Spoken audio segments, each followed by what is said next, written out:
We had the mention of Smyrna in the reading from the Apocalypse, put there for a reason. It's the present Izmir in Turkey, and we forget that this former Asia Minor was one of the earliest parts to be evangelized, and therefore an early recipient of divine grace. Unfortunately, it was overrun by the Islamic conquest that came from Arabia, and it has remained to that. Well, it took a while, because remember how actually Constantinople, Byzantium, the present Istanbul, was the centre of the Eastern Church in a sense in that part of the world for a long time, and it only fell to the Turks eventually in 1453. But still, this part had been massively Christian at one stage. So this is the beginning of our faith. And Polycarp, which means fruitful, poly, many, and karpos is a fruit, was, even at the age of 86, still bearing fruit. And when he was invited by the proconsul to curse Christ, he simply said, "How can I curse the one who I have served for 86 years and was never done me any harm?" And he quite happily went voluntarily to the stake to be burned alive. And indeed, it was quite heroic, because he did not want to be bound.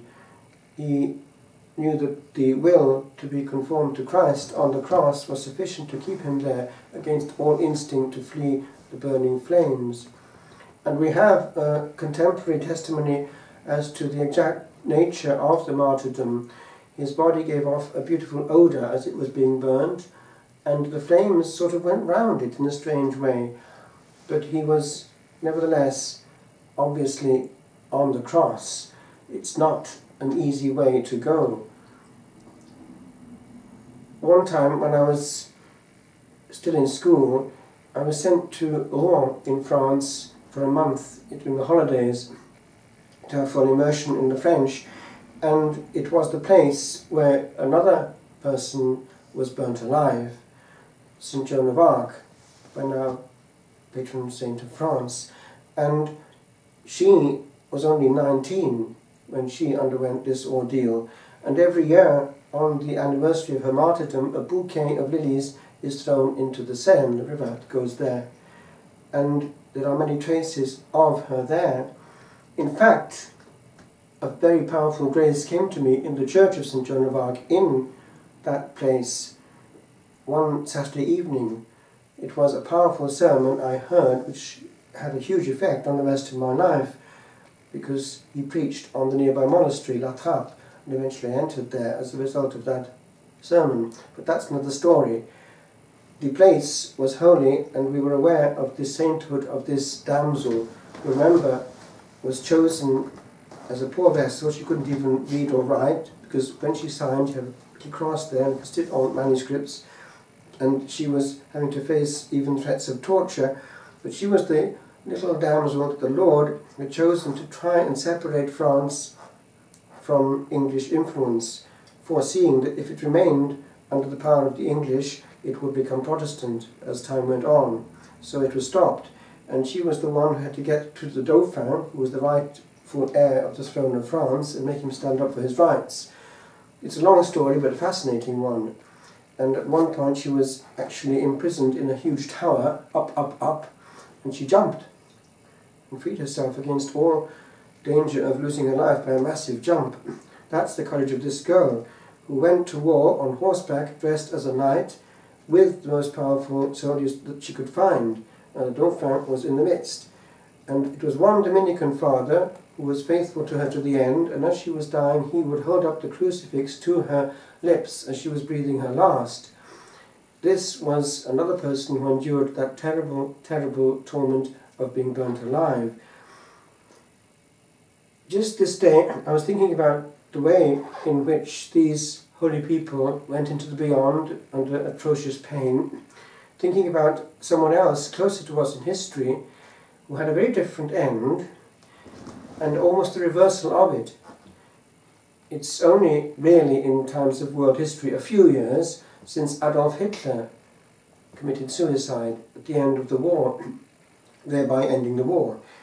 And we actually know all the details of what happened because the Russians were keen on getting them, and the only way they could get them was to submit those who had any kind of direct contact with him in his last days in the underground bunker to repeated and insistent torture in the hours of night, separately, so they all eventually, under pressure, show whether they were saying the truth or not. And they got the pieces together, and now they know exactly what happened. It's something like this.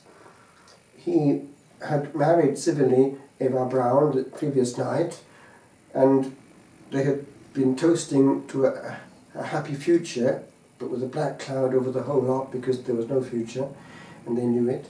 And first of all, Adolf Hitler tried the cyanide out on his faithful dog, who died. It happened in the underground toilet. And then, knowing that it was still going to work, first of all, his by then wife took the cyanide, and one can detect that there was some physical movement. She kicked something and then eventually dropped off. But then he did two things at the same time. He took the cyanide and simultaneously he shot himself.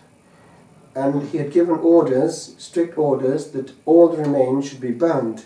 So they were obliged to do this, and they got hold of some blankets and tried to find some kind of petrol, which was difficult to find at the end of the war. They had to siphon vans or whatever to get it, and did completely destroy the remains. But the point I'm making is this, that he was going there into flames after his death with regard to his body, but there's no certainty at all that his soul was having the same end voyage after, because whereas these saints were going into the maximum possible of glory one fraction of a second after it was all over, the question is, where was Hitler going? And where is he? And in terms of what matters, that is the big question. And in fact, we know from exorcism that he didn't have a happy ending, because there are some souls of people like that, Nero is another one, who have come up in exorcism. Cain is another one, the one who killed his brother, Abel. Their souls are down there, and they've reappeared in people as human demons. So this actually is quite sobering, that it's not mythical, that the soul does go on, and that these questions, which have to be handled in time, have a cosmic impact on eternity. The soul cannot stop being. And so it's kind of important now, just as we start to prepare for Lent, which is starting next week, to think about these things. The Beatles used to sing, time is very short, or life is very short, and there's no time for fussing and fighting, my friend. It's actually kind of true. Where does our energy go? Before that big question, are we wasting a lot of energy, or are we using the time well? Because when it comes to 1 second afterwards, all the rest is relative. And there's one big question. Did I make it? Did I make it well? Did I make good use of the time I had? As it happens, we're thinking obviously about what happened in the family here, and these things do matter, because an instant death, when one is here 1 minute and gone the next, unprepared, is something which actually hits everyone concerned when one has known a person. And to wake up suddenly is something which must be pretty sobering.